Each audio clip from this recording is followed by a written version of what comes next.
ऊर्ध्वमूलम् अधः शाखम् अश्वत्थं प्राहुरव्ययम् छन्दांसि यस्य पर्णानि यस्तं वेद स वेदविता।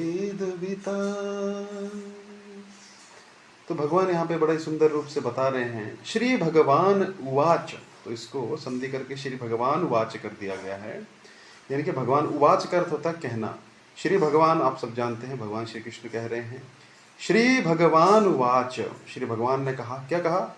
ऊर्ध्वमूलम, मेरे पीछे बोलिए, ऊर्ध्वमूलम अधः शाखम।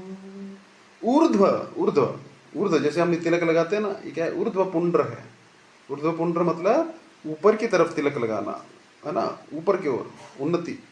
तो ऊर्ध्व मूलम, मूलम आप समझते हैं कि मूल का अर्थ होता है जड़। कुछ तो किसी भी वस्तु की, यानी किसी भी वृक्ष की एक जड़ होती है। तो भगवान लेकिन यहाँ पे क्या बोले? ऊर्ध्व मतलब ऊपर की तरफ, ऊपर की तरफ। मूलम, इसका जड़ कैसा है? ऊपर की तरफ है। तो भगवान यहाँ पे संसार की स्थिति का वर्णन कर रहे हैं। ये जो संसार है ना, इसकी स्थिति का वर्णन भगवान यहाँ पे कर रहे हैं। ऊर्ध्व मूलम, इसका मूल कैसा है? जड़ें ऊपर की तरफ है। अधः शाखम, बोलिए, अधः शाखम। अधः बोलते हैं ना, अधोगति, तुम्हारी अधोगति हो गई है या अधोगति हो जाएगी, है ना, यानी कि पतन, नीचे की तरफ। अधः शाखम, हम इस संसार में वृक्ष देखते हैं, वो कैसा होता है? उसकी जो जड़ होती है वो नीचे होती है और शाखाएं ऊपर की तरफ होती हैं। लेकिन यहाँ पे जो भगवान संसार रूपी वृक्ष का वर्णन कर रहे हैं, ऊर्ध्व मूलम, उसकी जड़ें ऊपर की तरफ हैं, ऐसे, है ना, और शाखाएं जो हैं नीचे की तरफ हैं। अधः शाखम, है ना, यहां तक समझ गए? अधः शाखम अश्वत्थम प्राहुरव्ययम, बोलिए, अश्वत्थम प्राहुरव्ययम।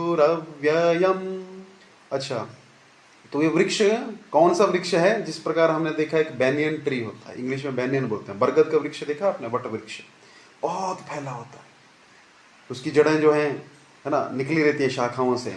लेकिन बस एक ही अंतर है, ये वृक्ष कैसा है? ये उल्टा है। बरगद का वृक्ष जो है वो उल्टा होकर अगर जड़ें ऊपर की तरफ हो जाएं और शाखाएं नीचे की तरफ हो जाएं, ये वृक्ष भगवान इसके बारे में वर्णन कर रहे हैं। क्या बोल रहे हैं? ऊर्ध्वमूलम् अधः शाखम् अश्वत्थं प्राहुरव्ययम्। और ये वृक्ष कैसा है? प्राहुर, ऐसा कहा गया है। अर्जुन को बोल रहे हैं ना, क्या बोल रहे हैं भगवान? हे अर्जुन, ऐसा कहा गया है। प्राहुर, प्राहुर मतलब ऐसा कहा गया है। अव्ययम, उल्टा तो है, शाखाएं ऊपर, शाखाएं नीचे की तरफ हैं और जड़ें ऊपर की तरफ हैं। और प्राहुर अव्ययम, और ऐसा कहा गया है अव्यय है, इसका कभी नाश नहीं देखा गया है इस संसार का, है ना। प्रलय के समय नाश होता है, लेकिन मन में जो संसार है, मन में जो संसार के प्रति आसक्ति है, उसका कभी नाश नहीं देखा गया है। ये तो होगी पहली लाइन, है ना, इसका अर्थ आप समझ गए। तो मेरे पीछे एक बार फिर से पहली लाइन दोहराएंगे। ऊर्ध्वमूलम् अधः शाखम् अश्वत्थं प्राहुरव्ययम्। अब इसका आप अर्थ समझ गए, इसका हम अन्वय कर रहे हैं, इसको अन्वय बोलते हैं, तोड़ के करना, है ना। तो पहली लाइन का आप अर्थ समझ गए होंगे। अभी दूसरी आती है, छंदांसि यस्य पर्णानि। छंदांसि, छंद सुने आपने? वेदों में छंद होते हैं, है ना, जैसे गद्य पद्य छंद होते हैं। तो छंद जो है ना, इस संसार के जो छंद हैं वो क्या है? यस्य पर्णानि, जो वेदों के छंद हैं, वेदों में जो गाए गए हैं, वो इस संसार के क्या है? पर्णानि, मतलब संस्कृत में पर्णानि का अर्थ होते हैं बहुत सारे पत्ते, है ना। तो पर्णम पर्णे पर्णानि ऐसा कहा जाता है। तो बहुवचन में पर्णानि, पर्णानि, इसके पत्ते जो हैं क्या है? वेदों के छंद हैं। यस्य पर्णानि छंदांसि यस्य पर्णानि, कैसा है? पर्णानि, उसके पत्ते क्या हैं? वेद के छंद हैं इस वृक्ष के पत्ते, है ना।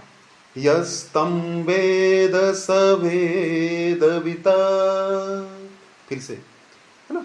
तो इसको 4 भागों में हम डिवाइड कर देंगे श्लोक को, है ना। कैसे? ऊर्ध्वमूलम अधः शाखम, एक भाग। आगे अश्वत्थम प्राहुरव्ययम, दूसरा। छंदासि यस्य पर्णानि, तीसरा। यस्तं वेद स वेदविता, चौथा। यस्तं वेद स वेदविता, जो हमने अभी तक जाना, जो इस चीज को जानता है संसार में, वही वेदों का ज्ञाता है। असली वेदों का ज्ञाता कौन है? जो संसार रूपी वृक्ष को जानता है कि इसकी शाखाएं जो हैं ऊपर की तरफ हैं, और मूल जो है ना, मूल मतलब जड़ जो है ऊपर की तरफ है, और वृक्ष की जो शाखा है वो नीचे की तरफ है। तो यह संसार रूपी वृक्ष।